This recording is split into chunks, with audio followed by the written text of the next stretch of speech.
Vamos a presentar este tiempo en oración al Señor antes de empezar la lectura y la exposición de su palabra. Dios y Padre, cuán grande es este privilegio, Señor, de poder acercarnos a ti, Padre, de forma directa, teniendo este gran sumo sacerdote, Señor Jesucristo, el cual, Señor, intermedia entre nosotros y tu santidad, tu perfección, tu justa ira, Señor. Gracias porque somos aceptos y amados ante tu presencia, por esa sangre que Él derramó, la cual cubre nuestros pecados de forma perfecta, Señor. Gracias porque ni uno solo de nosotros merecíamos ni una gota de esa misericordia y de esa gracia que tú has derramado sobre nosotros, Señor. En esta mañana te pedimos, Padre, que tú bendigas este punto de luz que tienes aquí. Igualmente pedimos también por el Rafal, iglesia así mismo querida, Señor, y cualquier otro lugar donde tu palabra sea expuesta, Señor, y de forma humilde y con pasión, que tú bendigas, Señor, que tú edifiques a los creyentes y que tú alcances a los perdidos, Señor. Gracias por esta oportunidad, por esta mañana. Padre, suplicamos que sean tus palabras las que sean recordadas, que sea tu persona la que sea glorificada y que el hombre, Señor, quede en un rincón y sea olvidado, pero que tú tengas toda la gloria en todo momento, en todas las cosas. Es en el nombre de Jesús que lo pedimos todo. Amén. Os invito a abrir vuestras Biblias en Hebreos capítulo 4. Vamos a leer los 3 últimos versículos. Hebreos 4, del 14 al 16.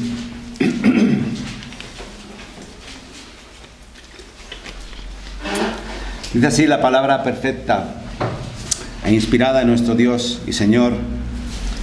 Por tanto, teniendo un gran sumo sacerdote que traspasó los cielos, Jesús, el Hijo de Dios, retengamos nuestra profesión. Porque no tenemos un sumo sacerdote que no pueda compadecerse de nuestras debilidades, sino uno que fue tentado en todo, según nuestra semejanza, pero sin pecado. Acerquémonos, pues, confiadamente al trono de la gracia, para alcanzar misericordia y hallar gracia para el oportuno socorro. Imaginaros un hombre que está haciendo senderismo por la montaña. Es un hombre al que le han dicho que hay una ruta que lleva hasta la cima y allí va a poder disfrutar de un panorama espectacular, de una vista impresionante.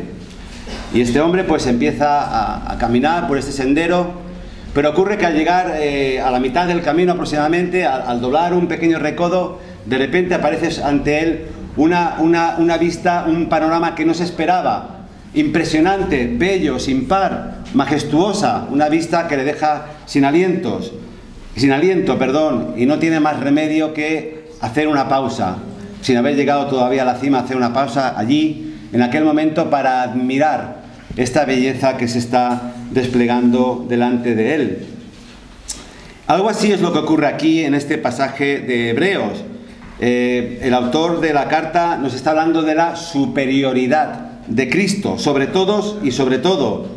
Y cuando está meditando sobre su persona y su obra, no tiene más remedio que hacer una parte, es casi una doxología, exclama en adoración delante de Dios, recordando esta gran obra sacerdotal del Señor Jesucristo.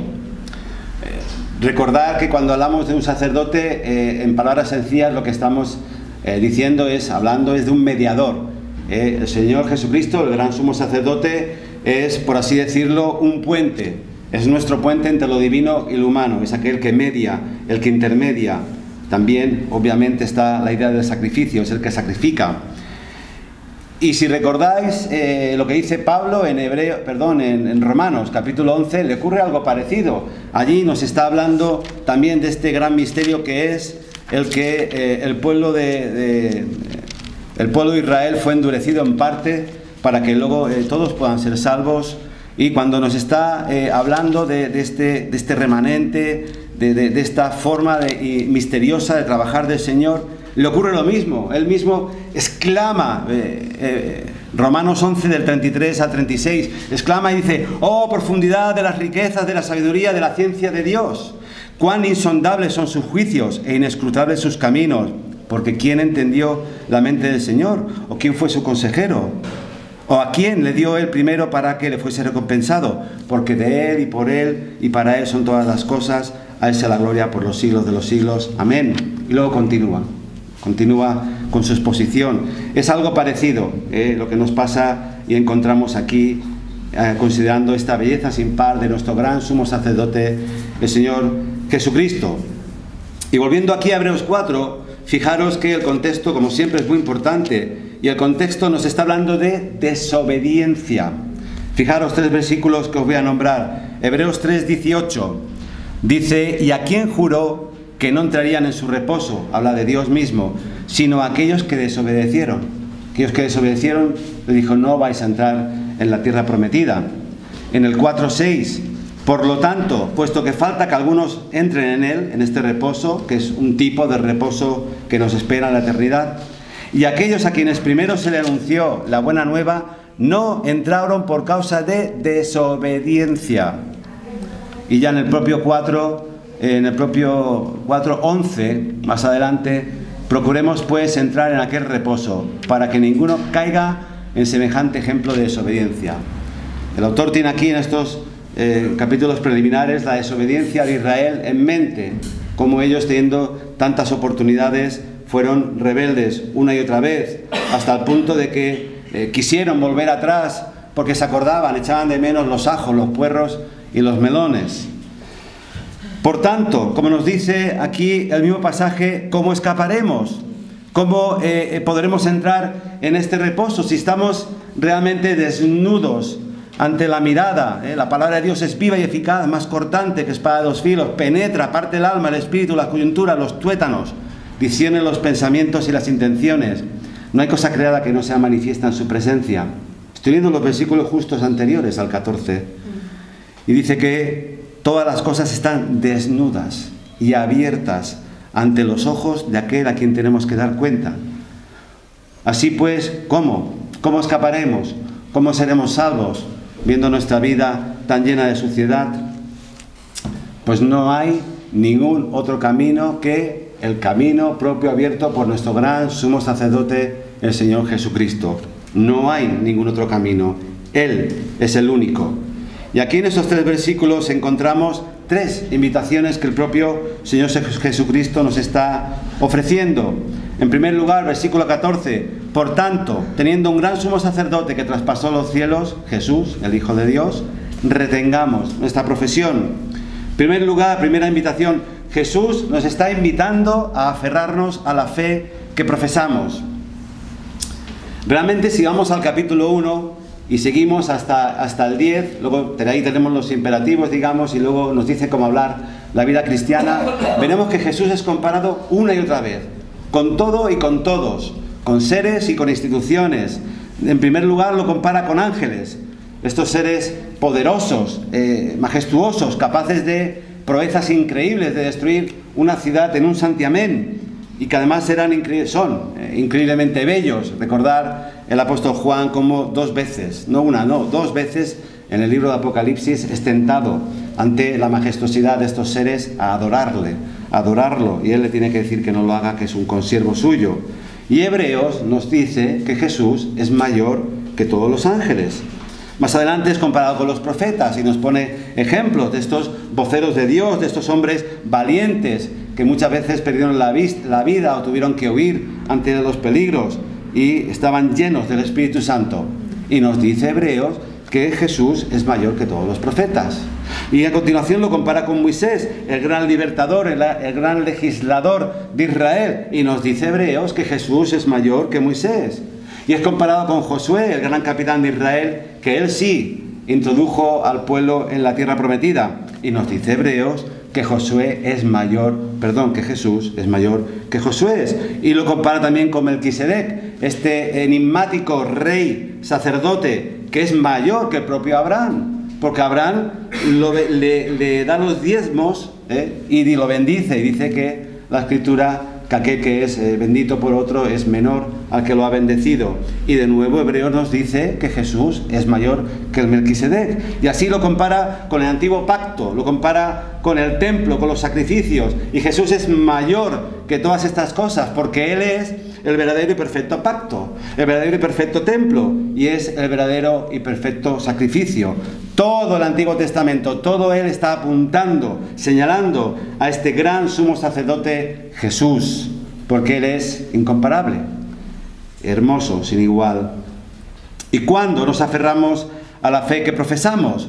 Pues nos aferramos a la fe que profesamos cuando reconocemos la grandeza de Jesús. Fijaros bien el texto, que este Jesús no es un hombre cualquiera. Nos dice que es el Hijo de Dios. No solo es hombre, es divino, es el Dios hombre. La palabra que aquí se nos traduce como el gran sumo sacerdote, es la palabra mega. Es una palabra que seguro suena, porque hay muchas palabras que usamos con este prefijo. Es una palabra que en el sistema internacional de unidades representa 1.000.000.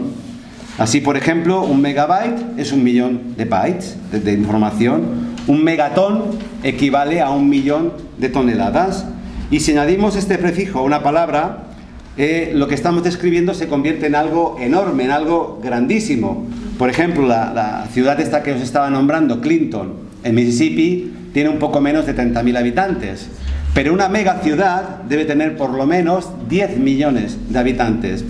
¿Entendéis lo que estamos viendo aquí? No es algo grande, es algo grandioso, es algo majestuoso. Él es nuestro mega sumo sacerdote. Así, cuando Jesús nos dice que está ministrando como gran sumo sacerdote, nos está hablando de que Él es el mayor de todos los sacerdotes habidos y por haber. Y no solo nos aferramos a la fe que profesamos cuando reconocemos la grandeza de Jesús, también nos aferramos a la fe que profesamos cuando entendemos la superioridad de Jesús. Aquí en este versículo 14 también nos dice el escritor que este gran sumo sacerdote traspasó los cielos, Y esto es una referencia a lo que hacía el sumo sacerdote en el Antiguo Testamento. Acompañadme un poquito más adelante, Hebreos 9, del 24 al 26. Ahí nos explica que Jesús es superior a Aarón, el primer gran sumo sacerdote de la línea levítica, porque antes de él tuvimos a Adán. Y en Hebreos capítulo 9, 24 al 26 nos dice que Cristo no entró en el santuario hecho de mano, figura del verdadero, sino en el cielo mismo. No entró en un santuario hecho de telas, de pieles, que era sombra del verdadero. Entró en el lugar santísimo, en el cielo, para presentarse ahora por nosotros ante Dios. Y no para ofrecerse muchas veces, como entra el sumo sacerdote en el lugar santísimo cada año con sangre ajena. Porque de otra manera le hubiera sido necesario padecer muchas veces desde el principio del mundo. Pero ahora, en la consumación de los siglos, se presentó una vez para siempre por el sacrificio de ¿quién? De sí mismo, para quitar de en medio el pecado. Aarón y sus descendientes solo entraron en una copia del verdadero santuario, del verdadero lugar santísimo. Pero Jesús, que es superior, Él sí que entra directamente, accede, rompe la cortina que separa este mundo visible del invisible y entra directamente con su propia sangre en el santuario celestial. Y esto es posible porque Él lo hizo como sacerdote y como sacrificio al mismo tiempo. Permitidme que haga aquí una pequeña comparación para que veáis, para que empecéis a degustar un poco más de esta superioridad de nuestro gran sumo sacerdote. Y lo voy a comparar, como digo, con Aarón, que es el primero de los sacerdotes del linaje levita. Quiero que veáis el contraste tan marcado que la Escritura nos ofrece. Y es solo un pequeño resumen. Pero, como ya he dicho, Aarón, él entraba una vez al año en el lugar santísimo. Pero era una copia. Jesús entró de una vez para siempre en el santuario celestial, en el verdadero lugar santísimo. Aarón, como nos explica el pasaje que hemos leído, y podéis luego leerlo en casa, antes y después de ese pequeño pasaje, es muy interesante. Hay cosas que os van a ayudar mucho a entender de qué estamos hablando aquí en esta mañana. Aarón necesitaba purificarse a sí mismo. Después de ofrecer sacrificios por el pueblo, tenía que ofrecer por él. ¿Por qué? Porque estaba contaminado, estaba sucio, porque era hombre. Pero, ¿acaso Cristo no es el Cordero Inmaculado de Dios? Aarón tenía que ofrecer sacrificios interminables una y otra vez, porque en sí no hacían más que apuntar al verdadero sacrificio, pero no quitaban realmente el pecado. Era un ejemplo, era un tipo del verdadero sacrificio. Pero este gran sumo sacerdote Jesús no usó la sangre de ningún animal ajeno, sino la suya propia. El sacerdocio de Aarón era temporal, nunca estuvo destinado a durar para siempre, ni mucho menos. Sin embargo, Jesús es y será para siempre nuestro gran sumo sacerdote. Aarón debía tener ciertos rituales de limpieza, de vestidura, y nos dice la Escritura que iba vestido de lino, que nos habla también la Biblia, que esto es la justicia que Dios nos ha impartido a través de Cristo. Pero ¿quién es Jesús? Si no es el justo y el que justifica. Él no necesita ninguna justicia ajena. Aarón llevaba una mitra, una especie de turbante, y estaba escrito en él santidad a Yahvé. ¿Y quién es Jesús? Según Isaías 6, y nos dice también el apóstol Juan que esto era Jesús, quien estaba en ese trono alto y majestuoso. Él es el Dios 3 veces santo. También nos habla la Escritura de que el sumo sacerdote tenía un pectoral con 12 piedras preciosas, y estas 12 piedras, obviamente, como ya habéis imaginado, representan las 12 tribus de Israel, los 12 apóstoles, es lo mismo, es el pueblo de Dios. ¿Y acaso Jesús nos lo tiene representado en sus manos, en sus pies y en su costado? Y podríamos seguir, porque hay muchas más características que nos hablan de esta gran superioridad, de este gran sumo sacerdote que es nuestro Señor Jesucristo. Pero ¿somos nosotros mejores que el pueblo de Israel en el desierto? ¿Somos mejores que ellos? Ellos vieron portentosos milagros de salvación, comieron el maná del cielo, bebieron el agua de la roca, y ahora sí se quejaban una y otra vez. Ahora no tenemos carne, ahora queremos pepinos y queremos ajo, ahora no tenemos agua y vamos a volver, preferimos la esclavitud. Pero ¿eres tú acaso más agradecido que ellos o eres menos agradecido? ¿Estás contento con el lote que el Señor te ha dado en tu vida, aquí y ahora, o te quejas a menudo?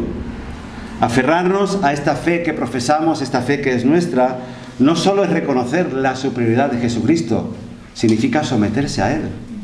La Biblia es muy clara al respecto.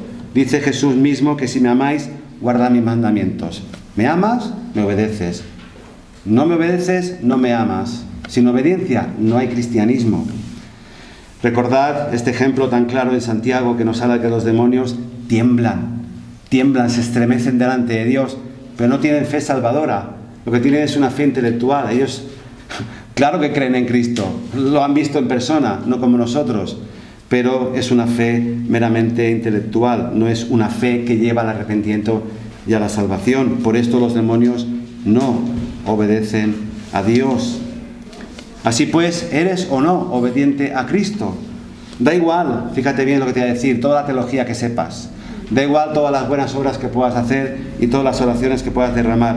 Si no vives una vida centrada y entregada a Cristo, no eres, según la palabra, un creyente verdadero. Eres cualquier otra cosa, pero no eres un hijo de Dios. Es en tu obediencia, no perfecta, porque Dios no nos va a pedir la perfección que no podemos obtener aquí y ahora, pero sí va a pedirte un corazón entregado, un corazón arrepentido, un corazón honesto.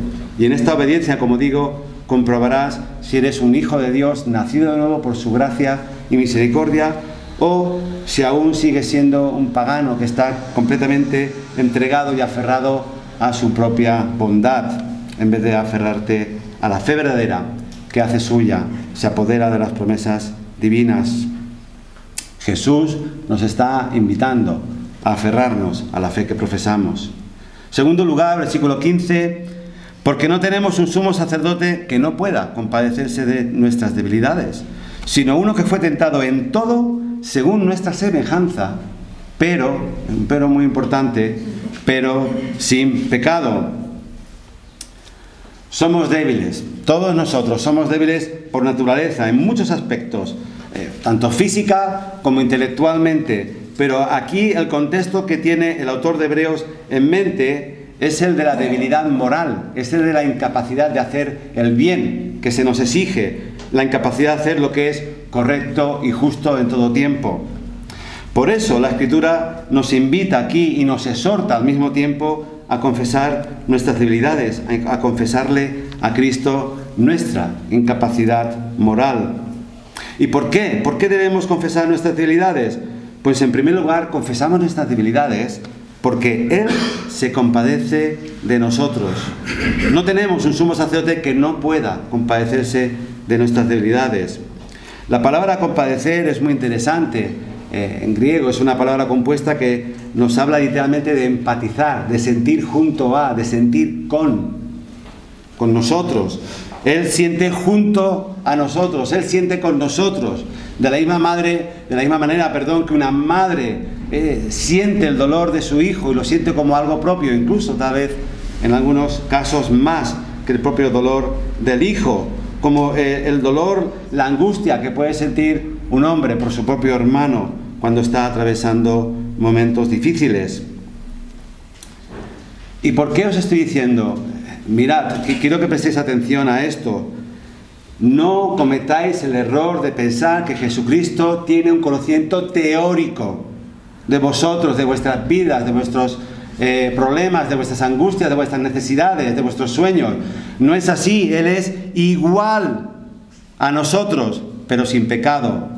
Él fue tentado en todo, según nuestra semejanza. De la misma manera que nosotros somos tentados, Él fue tentado, pero no pecó.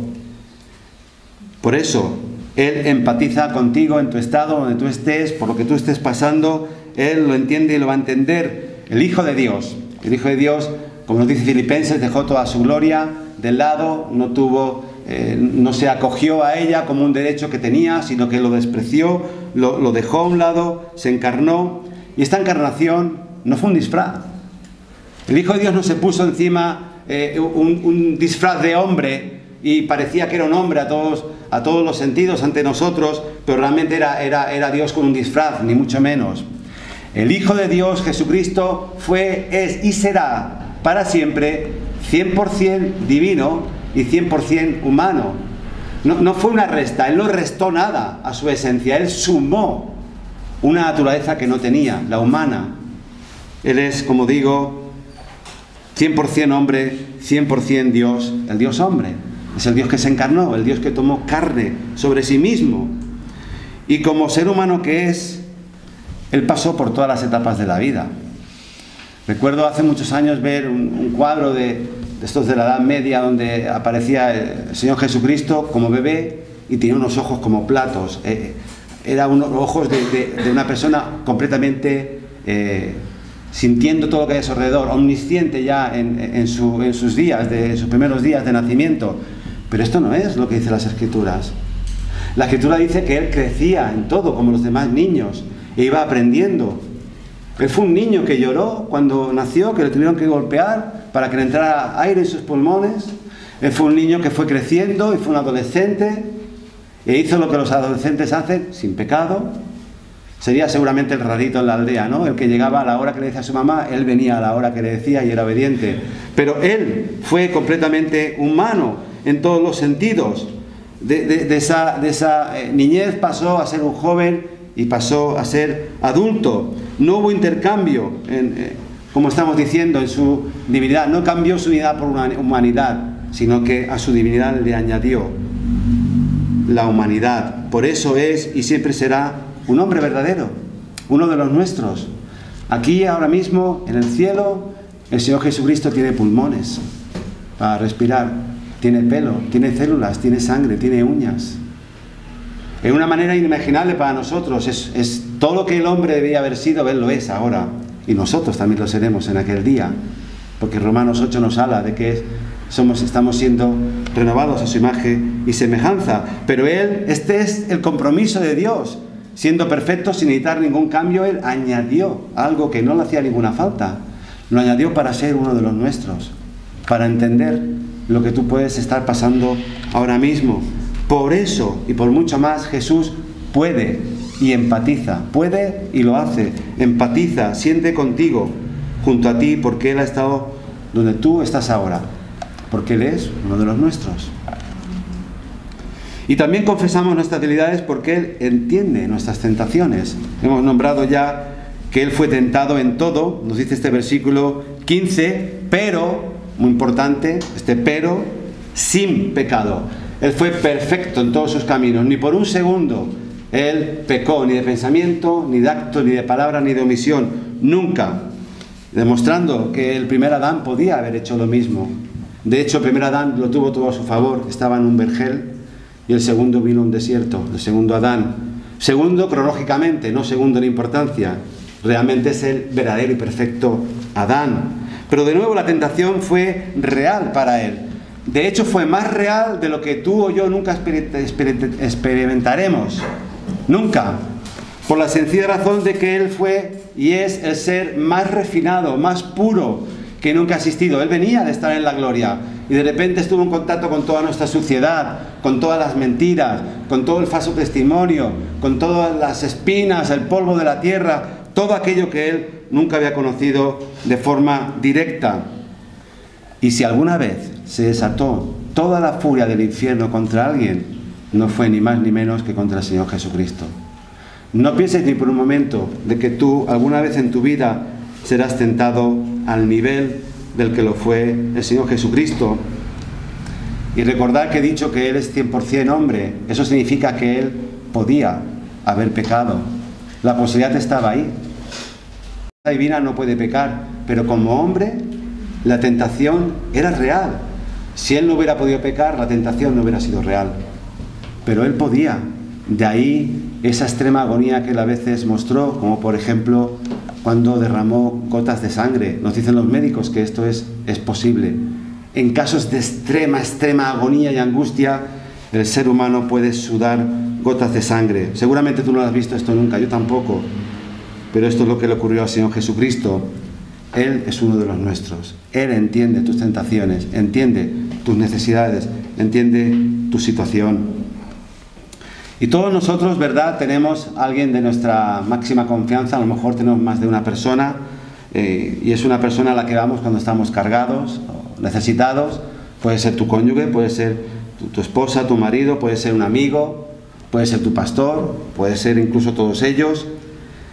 Pero Jesús entiende perfecta y completamente cómo te sientes y te está invitando a que vayas a Él y le confieses tus necesidades, tus problemas, tus debilidades, tus carencias. Es una invitación que al mismo tiempo es un mandamiento. Te está diciendo, ven a mí. Entonces la pregunta es, ¿lo haces? ¿Acudes a menudo a Jesús para orar y tener comunión con Él? ¿Buscas su compañía? ¿Vas a la fuente o te contentas con sucedáneos? Fijaros bien que en los tiempos de Jeremías el pueblo ya tenía la audacia de conformarse con cisternas rotas, con cisternas que tenían agua estancada y podrida, que no retenían el agua ni mucho menos, en vez de buscar a aquel que es en sí mismo el agua viva, eterna y saciante. Cada vez que clamas en oración, tu gran sumo sacerdote empatiza junto a ti, empatiza contigo. Él recuerda su propia experiencia, como digo, no un conocimiento teórico, sino uno real, porque si alguien metió las manos hasta el fondo del barro, la suciedad por nosotros, fue Él. Y cuando Él escucha tu oración, Él acude al Padre amado, y allí se asegura que esta oración es traída y escuchada, mejorada incluso también por su propio Espíritu Santo, y allí es contestada según la sabiduría y el poder de Dios. Por tanto, te quiero preguntar en esta mañana, ¿es Jesús tu primera opción o está en segundo lugar? ¿A quién acudes cuando estás en necesidad? Nuestro Dios, fijaros bien, es un Dios celoso. Él no tolera ídolos en nuestros corazones, no tolera rivales delante de Él. Él siempre demanda las primicias, lo mejor y más excelente de nosotros, de nuestro tiempo, de nuestros afectos, de nuestro corazón, de cualquier cosa, de nuestra familia, de nuestro trabajo. Todo en primicia debe ser para Él, y también nuestras necesidades. De hecho, no ir a Cristo cuando tienes una necesidad es insultarle, es despreciar esta invitación que Él te está ofreciendo aquí en esta mañana, porque Cristo ya ha preparado la mesa con los mejores alimentos, las mejores viandas, y ya ha llenado la copa con el vino más excelente. Pero si tú eliges a algo o a alguien por delante de Él cuando estás en necesidad, en realidad, como ya he dicho, lo que estás haciendo es despreciar, tener en poco esta invitación que Él te ofrece. Por tanto, en segundo lugar, Jesús nos está invitando a confesar nuestras debilidades. Versículo 16, acerquémonos pues confiadamente al trono de la gracia para alcanzar misericordia y hallar gracia para el oportuno socorro. Tercera invitación: Jesús nos está invitando a acercarnos al trono de la gracia. El lenguaje de este versículo es el lenguaje de la realeza. Es un lenguaje real y nos recuerda a otros momentos de la historia, como por ejemplo cuando la reina Esther se acerca al rey Asuero.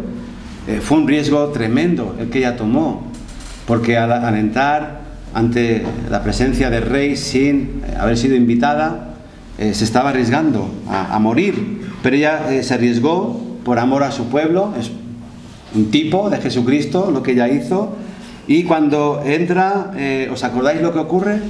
El rey Asuero le extiende el cetro, ¿verdad? Y esta es la invitación, y dice, pues, habla, eres bienvenida, hasta la mitad de mi reino te voy a dar si me lo pides. Y esto es exactamente lo que está ocurriendo en este versículo. Nuestro gran sumo sacerdote Jesús, que es el más grande de todos los reyes, que es el rey de todos los reyes habidos y por haber, es el rey del universo, nos está extendiendo su cetro de mando y de gobierno y está diciendo, ven, ven para recibir gracia y misericordia, para alcanzar oportuno socorro. Fijaros que al principio de Hebreos, cuando nos empieza a hablar el autor de este Hijo, de este Señor Jesucristo, de este gran sumo sacerdote, nos dice que Él está sentado a la diestra de la majestad en las alturas. Hebreos 1:3. Jesucristo está sentado en el lugar de máximo poder y autoridad. No existe ningún lugar en el universo, ni existirá, donde haya más dominio y potestad que el lugar donde Jesucristo ahora mismo está sentado. Y cuando nos habla, haciendo aquí una pequeña pausa, de estar sentado, no es que esté ocioso, es que está reposando porque su obra está acabada. Está sentado y está organizando, dirigiendo todo el reino, todo el universo, hasta que lo entregue al Padre, al final de los tiempos. Y ese mismo lenguaje también que encontramos en Mateo 28, en la Gran Comisión. El segundo Adán, habiendo hecho lo que Adán primero no pudo, habiendo vivido una vida perfecta que nosotros no podemos vivir, y ya habiendo muerto esa muerte que también nosotros merecemos morir, resucita, toma el control, toma el poder, toma la autoridad, y entonces hace lo que debía haber hecho Adán. Manda que su nombre sea extendido hasta el fin del mundo, por todos los pueblos, por todas las lenguas. Toma el control del reino, ya resucitado, ya empoderado, y manda que se extienda a través de los discípulos, que vayan, que prediquen el Evangelio hasta el fin del mundo. Y es el mismo Jesús, que utilizando el mismo lenguaje de poder, de autoridad, de control, de dominio, de fortaleza, nos está invitando en esta mañana y diciéndonos que nos acerquemos pues con confianza al trono de la gracia, al trono del favor inmerecido. ¿Y cómo debemos acercarnos a este trono de gracia? Pues en primer lugar Jesús nos invita a acercarnos al trono de gracia con confianza, como acabo de decir. Fijaros bien este pasaje que se nos ha leído en Levítico, nos habla de un día muy importante. De hecho es el día más importante era y lo sigue siendo para el judío ortodoxo. Es el día de Yom Kippur, es el día de la expiación, es la fiesta más sagrada e importante de todas las celebraciones judías, el día del arrepentimiento y la expiación. ¿Recordáis lo que significa expiar?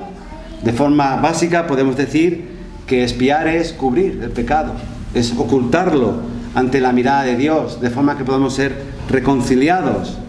El sumo sacerdote, de nuevo os invito a leer en Levítico 16, luego más tarde, y paralelos, y antes y después incluso, el sumo sacerdote, cuando rociaba el arca con la sangre del animal sacrificado, estaba expiando, nos dice la Escritura, el pecado.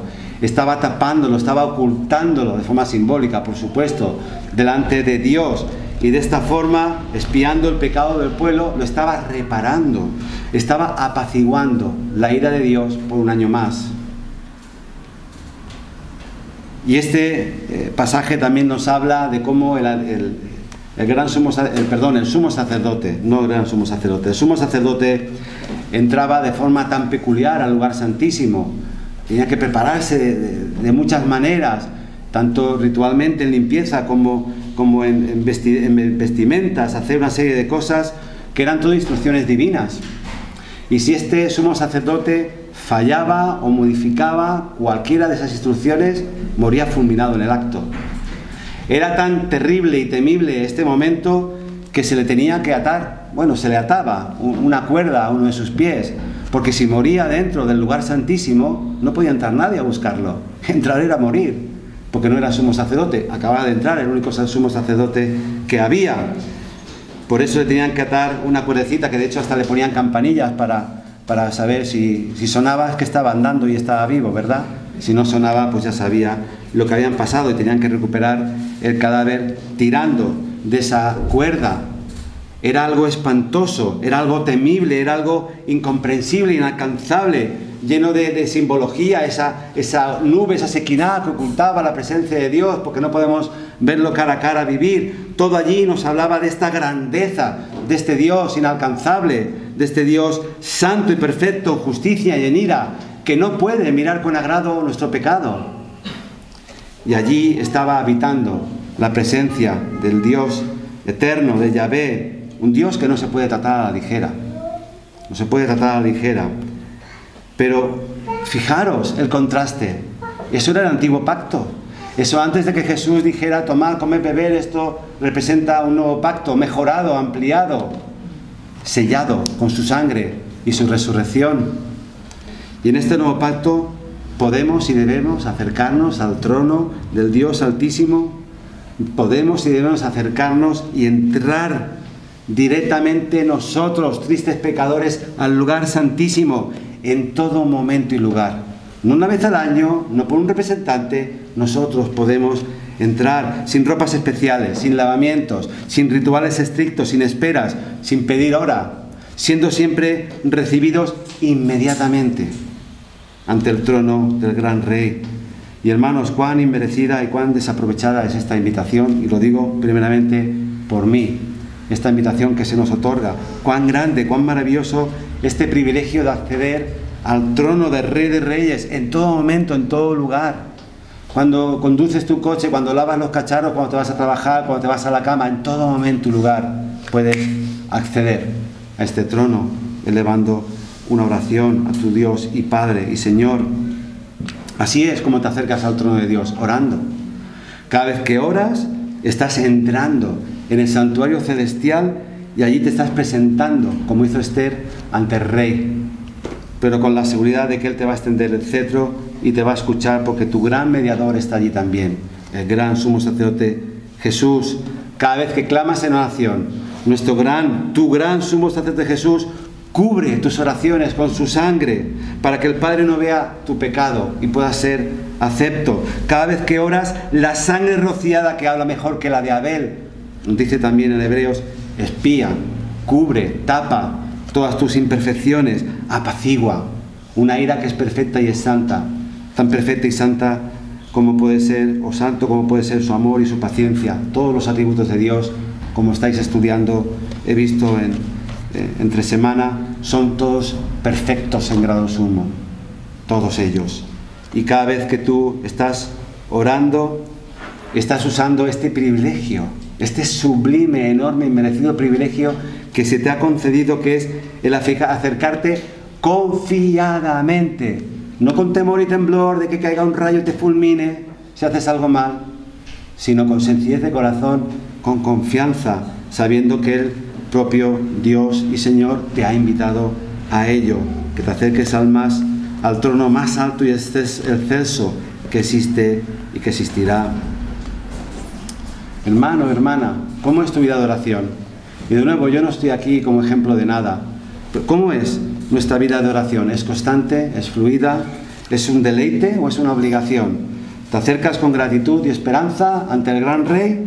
¿O vas con desgana, con dudas, posponiéndolo? Debemos examinarnos de forma honesta ante estas cosas.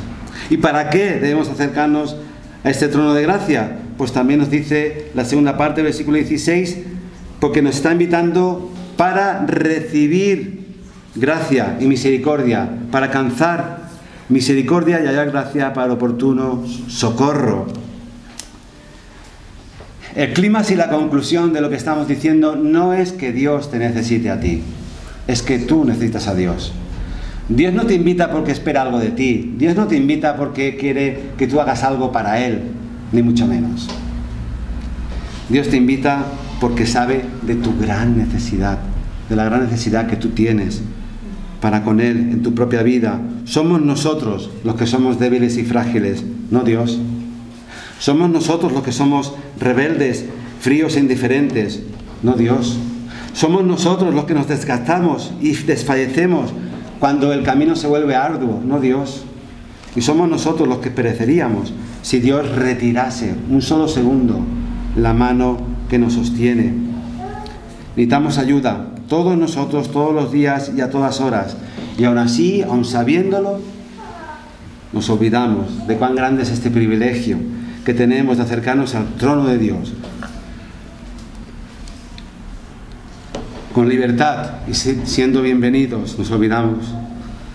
La promesa divina, fíjate bien, es que Dios te dará el socorro oportuno en el momento que lo necesites. No te lo va a dar ni antes ni después. Te lo va a dar cuando Él entienda que es lo mejor para ti. A lo mejor no te lo da cuando tú lo esperes, pero ten por cuenta, ten por seguro que Él es más sabio y perfecto que tú. Misericordia para que nuestros pecados sean perdonados y nuestra relación con Dios renovada cada día. Gracia para que Dios nos dé cada mañana las fuerzas necesarias para enfrentar lo que venga y que al llegar la noche podamos acostarnos, ir a dormir con gozo y paz, sabiendo que hemos hecho todo lo posible para honrar a este Rey y Señor nuestro. Te tengo que advertir en esta mañana que si no eres un cristiano verdadero, según describe las Escrituras, si no te has arrepentido de tus pecados y has nacido de nuevo por el poder y la obra del Espíritu Santo, te tengo que advertir que corres un peligro mortal de consecuencias eternas, a causa de la propia dureza de tu corazón, de tu indiferencia, de tus rebeliones, de tu desobediencia, de todo aquello que las Escrituras llaman pecado. Estás bajo la ira divina. Aún estás en el antiguo pacto, sin estar en ningún pacto, pero estás bajo la antigua administración. No puedes acercarte a Dios, no tienes nada que hacer, no te va a servir ningún sacrificio, ninguna buena obra. Estás bajo la ira perfecta y justa de Dios. Y si tu pecado ha creado un abismo insondable entre tú mismo y tu Creador, ¿cómo vas a hacer para acercarte a un Dios 3 veces santo, un Dios tan santo en su majestad que los propios ángeles se han de cubrir delante de su presencia? ¿Cómo vas a aplacar la sentencia que está pendiendo sobre tu cabeza? Como nos dice el versículo que hemos leído, ¿cómo escaparemos nosotros si descuidamos, si despreciamos una salvación tan grande? Hebreos 9:27 dice que tienes una sola vida que vivir y después morirás y encontrarás el juicio final. Una sola vida que vivir en este mundo, me refiero. Y escucha bien esto. Para todo el universo, el trono de Dios es un trono de majestad. Para nosotros los creyentes, el trono de Dios es un trono de gracia. Pero para los pecadores, el trono de Dios es un trono de ira y de juicio. Cuando los libros sean abiertos y tus pensamientos y tus actos sean mostrados, ¿qué le vas a decir a tu Creador? Había un autor, Francis Schaeffer, que decía que imagináramos que en aquel día Dios pondrá una grabación de toda tu vida. No solo de lo que se ha visto, de lo que has pensado. No solo de lo que has pensado, de lo que no has hecho. Si esto es posible, y podría perfectamente ser así, cuando los libros sean abiertos y todo lo que has hecho, dicho, pensado u omitido se ha mostrado ante ti, ¿qué le vas a decir a Dios? ¿Que mereces entrar en el cielo? ¿Que tu justicia es suficiente para Él? ¿Qué le vas a decir? Escucha con atención. Negar la evidencia será imposible y te condenará por toda la eternidad. Pedir misericordia ya no podrás porque será demasiado tarde. ¿Dónde te esconderás? ¿Dónde que Dios no te vea y te encuentre? Solo te quedará la condenación eterna en el lugar llamado lago de fuego y azufre. Imagínate, ya para acabar, imagínate si fuera posible un universo completamente diferente al que conoces. Un universo donde el Dios que reinara no fuera un Dios bueno, justo, santo, lleno de amor, de paciencia, sino que fuera todo lo contrario, que fuera un Dios caprichoso, altivo, orgulloso, exigente, un Dios de pura maldad, un Dios que tuviera todo el poder y solo quisiera compensación y venganza sobre tu vida. Si esto fuera así, y en vez de un trono de gracia y misericordia fuera un trono de ruegos, ¿acaso no rogarías y rogarías hasta que no tuvieras voz ni aliento alguno? Si esto fuera así y este trono, en vez de ser un trono de gracia, fuera un trono de obras, ¿no harías todo lo posible, no te desgastarías haciendo cualquier obra posible y por imaginar para poder encontrar misericordia? Pero hermanos y amigos, no es esta la realidad.